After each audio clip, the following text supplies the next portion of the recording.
box model.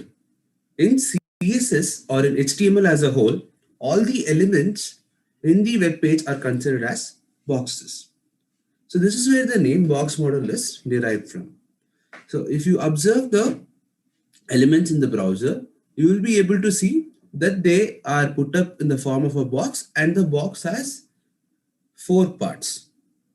So one is the content of the box, which is what the user or the developer has put up for the elements to be shown. It can be images, text, or anything for that matter. Then we have the padding. Padding is the space between the content, and then we have something called as a border. So border again is a drawable area, so which is by default transparent. So border is a area between the padding. And finally, we have the margin. So margin again is a transparent part, just like the padding. So padding and margin are used to assign spaces to the elements. They are transparent and they are utilized for spacing the elements one from another. So whereas you have the border which is utilized to draw borders around the elements. So let us see how the CSS box model works and what are the composition of the CSS box models. After the box model, let us look at the main contents of the box model, which is border, padding, and the margin. So firstly, let's start off with CSS border. So what does the border property do? And border lets you draw the border around the element and also set the different styles that you want for the border to have. So the border property gives us 5 different sets of properties. So one is border style. Then we have the border width, which tells how huge the border should look. And then we have the border color, which tells what color the border should be having. Then we have the border sides, which will tell how the border will have appearances on either sides. Then we'll have a rounded border, which makes a curve on the sides.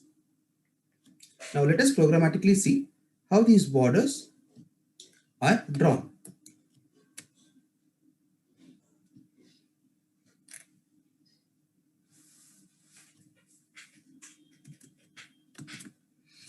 Let me first add internal style sheets. We call a class called as border, and utilizing the border style tag, I will choose a solid border. We have different styles that we can choose from, but I'm going to choose solid, and then let us call the border inside one of these tags, inside a div tag. Div class is equal to border paragraph some contents. Let us execute this. So there we have a solid border around the contents. So there are also other border types that we have. We have dotted, which will draw dots around, and then we have dashed, which will draw a set of dashes around. Then we have double,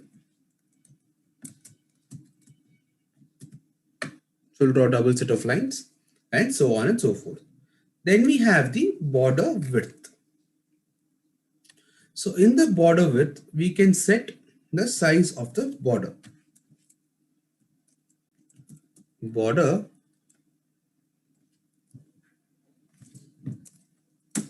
width is equal to, let me choose 5 pixels. So this will set the size of the border on all the 4 sides. Then we have the border color. So what the border color basically tells us, it sets the color of the border.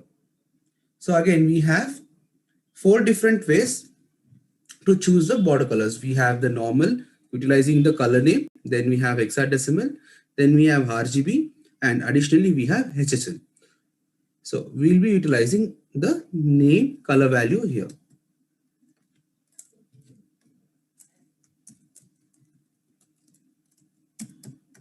Border color aqua and border style solid. When we run this, we have a solid border with aqua color design. Okay, then we have the border sides. In the border sides, what we can do is we can individually select how we want the different styles to look like. So rather than setting a common style for all the four borders, we can tell border top style solid,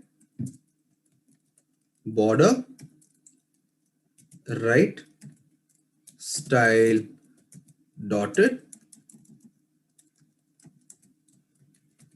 border left style dashed, and border bottom style to be groove. Let us see how this comes out.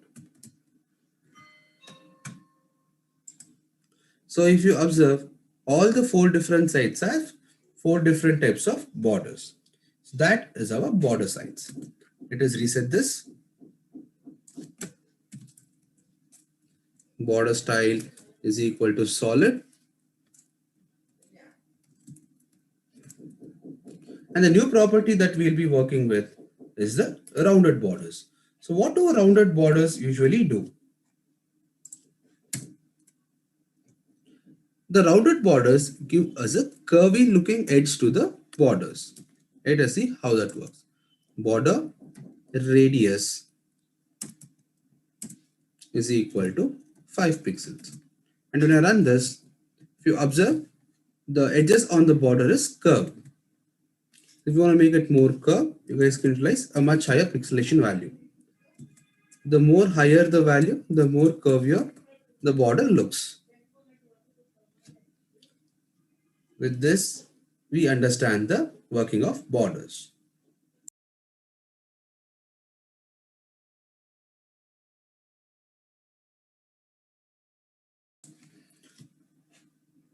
After the border, we have the margin that comes into play.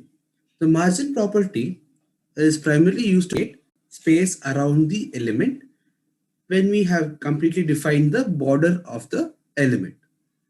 So in the margin, we have four primary properties and one shorthand property. So these four primary properties of the margin are for the top, bottom, left, and right of the margin. So let us see programmatically how the margin works.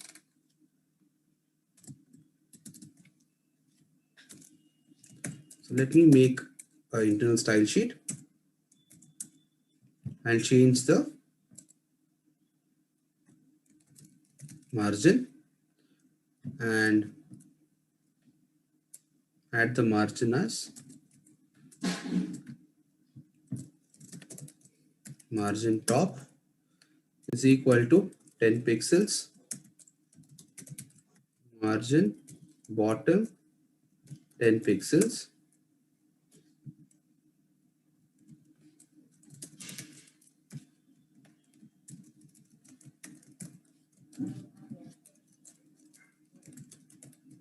margin left 10 pixels, and margin right 10 pixels. Now let us add a div and call the class inside the div margin.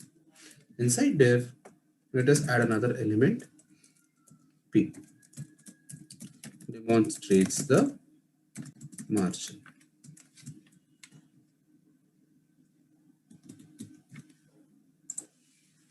And when we see, this is spaced 10 pixels away from the left hand side or the left side. And let us again change the margin values. Top 25, bottom 25, left 25, and right 25. So if you see, again the margins have increased. And if you guys want to set different values for the top, you guys can do it like this. And then the margin will automatically align the elements. If you observe the box model over here, you will be able to see the different properties taking effect.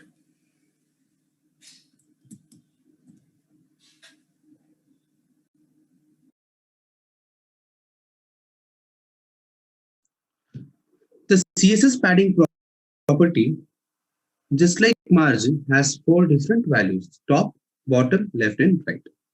So what padding basically does is it adds a well-defined space in between the border and the contents of it inside the border. So let us take an example of CSS, borders, paddings, and margins together and figure out how it works together in programmatical way.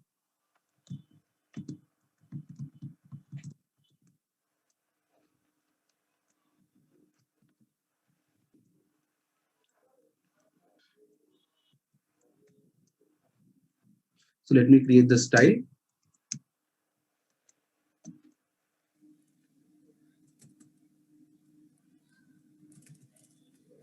add a padding, and set the padding top as 15 pixels, padding bottom as 15 pixels, padding left as 15 pixels, padding right as 15 pixels.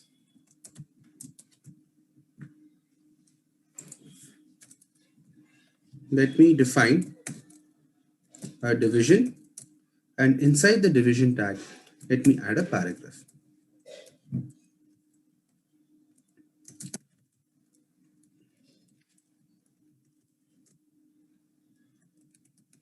Content inside the div. And for the division, let me add the padding.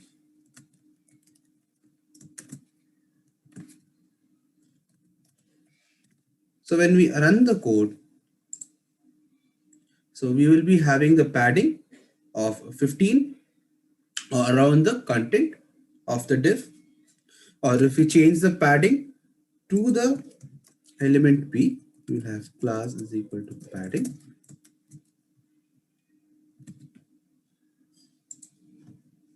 And if you observe, inside the content, we will have a padding surrounding the content.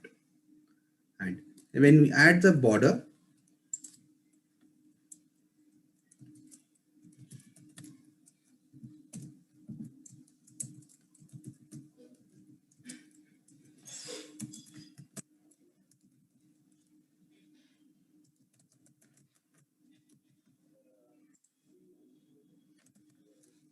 and call the border and run it, we'll have the border with certain amount of space from the content.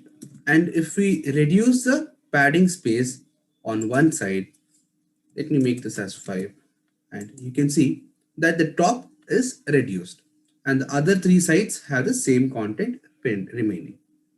So this is how the border works. And the padding will add an additional space to the border.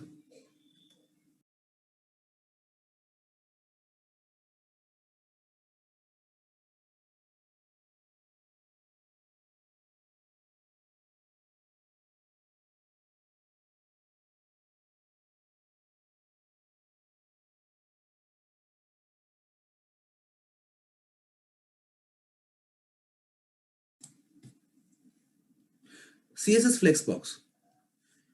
CSS Flexbox, or Flex for short, is a layout module that we use to work or to get responsive designs without the help of or other positioning methodologies, right? So before we had Flex,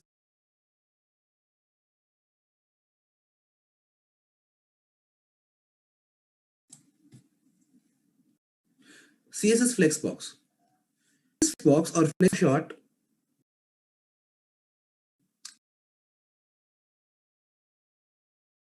is a layout module that we use to work or to get responsive designs without the help of float or other positioning methodologies, right? So before we had Flexbox, we had four different types of naming them, either in a block value or inline value, table based or position based.